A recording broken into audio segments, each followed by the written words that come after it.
Good evening and welcome to The Journey Home. My name is Marcus Grodi, your host for this program. Every week I have this wonderful privilege of introducing to you men and women who, because of their love for Jesus Christ, their desire for truth, sometimes looking for what's missing in their life, they discover that it's something they never ever dreamed it would be, and that is the Catholic Church. They've come home to the fullness. And so in this program every week I get you not only to hear their stories, but invite you to give them a call. Ask them some questions. Our guest this week is Elizabeth Ficcicelli. She's a former Lutheran, and she's here to tell her story. You've probably seen her maybe a couple times on EWTN. But if you'd like to give us a call, you can do so at 1-800-221-9460. Outside North America, you can call us at 205-271-2980, or you can send us an email at journeyhome@ewtn.com. Elizabeth, welcome to The Journey Home. Thank you. It's a pleasure to be here, Marcus. We've come all the way down to Birmingham, and in fact, you don't live very far from me in Ohio at all, in your right? backyard, practically. So here we are down in Alabama.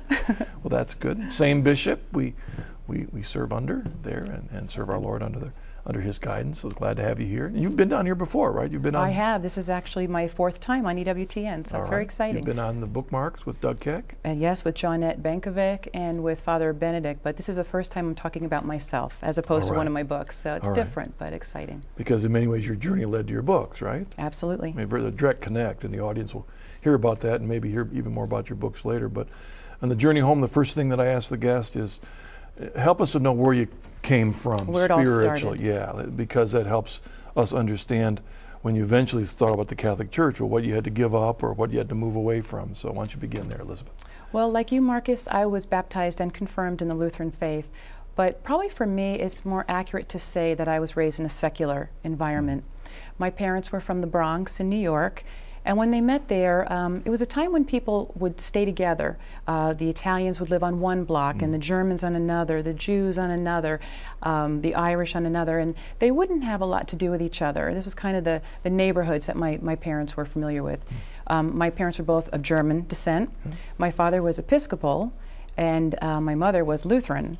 And so when they met, Lutheran, Episcopal, close enough, German, they got the thumbs up to get married, and they moved out to Long Island, and that's where they would start a family. They would raise 5 children out there.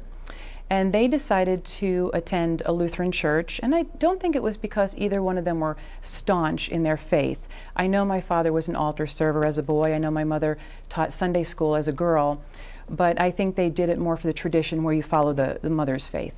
And sometimes once you start having kids, then you start feeling this responsibility of that's right, and they definitely wanted to send us to church, and there was a new Lutheran church being built in the suburb that they lived in, and they loved the first pastor. I mean, they just adored him, and everything was going fine. We were starting to go to Sunday school, and then the pastor left, and a new pastor came in, and he was young, and he was very different, and he had a very different style.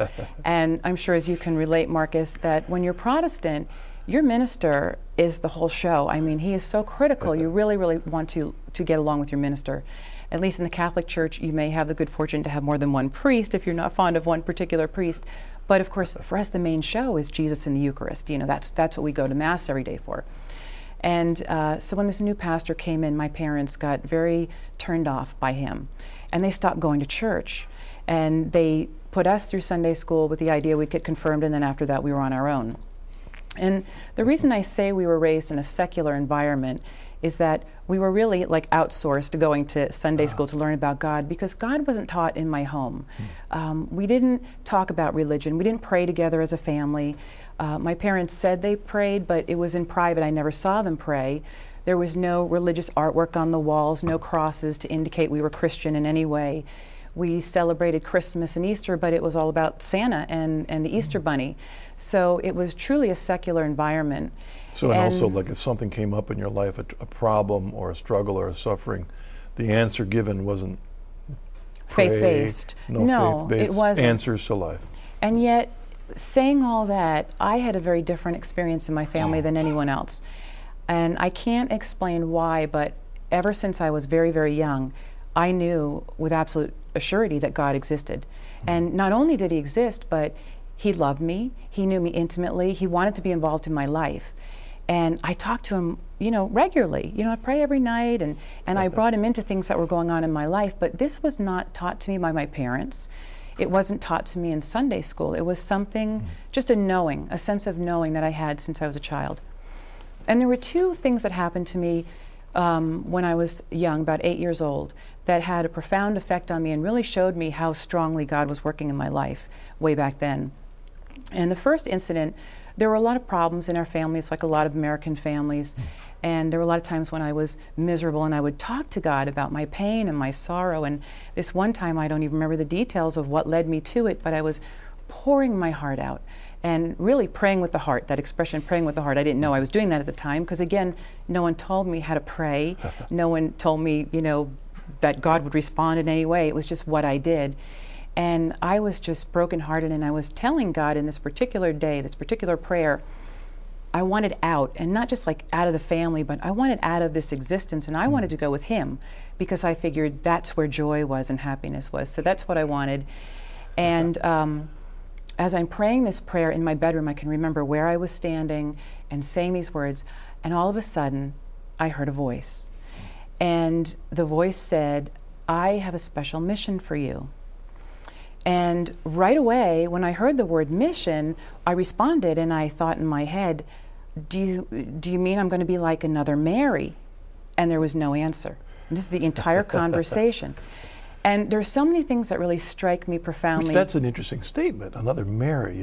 It is. Well, there's a whole bunch of things that strike me, Marcus, about that. First of all, that this voice was not like you speaking to me now. I hear you with my ears. It's not like the thinking voice in our head where we're thinking about thoughts as the day goes on. It was a voice that, best I can explain, it kind of came in sideways into my heart, okay? Never had experienced it before. And yet, it was perfectly normal and natural at the time. And the fact that I responded to it, you know, it was just seeming like I didn't turn around and say, who's there? You know, who said that? It wasn't disturbing in any way. It seemed perfectly normal. But as you said, the most striking thing was, why on earth would I ask this question, am I going to be like another Mary? Because here I am, this nominal Protestant child at best. And, you know, who was Mary to me? Mary was no one. You know, Mary was, yes, I read a Bible story. She was the mother of Jesus. She was a little figure in a manger. That was probably the only religious article we had in our house, but it wasn't a sacred object. It was like a dollhouse. We played with it like figurines in a dollhouse. And when Christmas was over, we packed her up in the manger and she went back in the basement. You know, I had no relationship with Mary, so why I asked that question at the time, I don't know. And remind me to come back to that story because it has fulfillment in my adult life.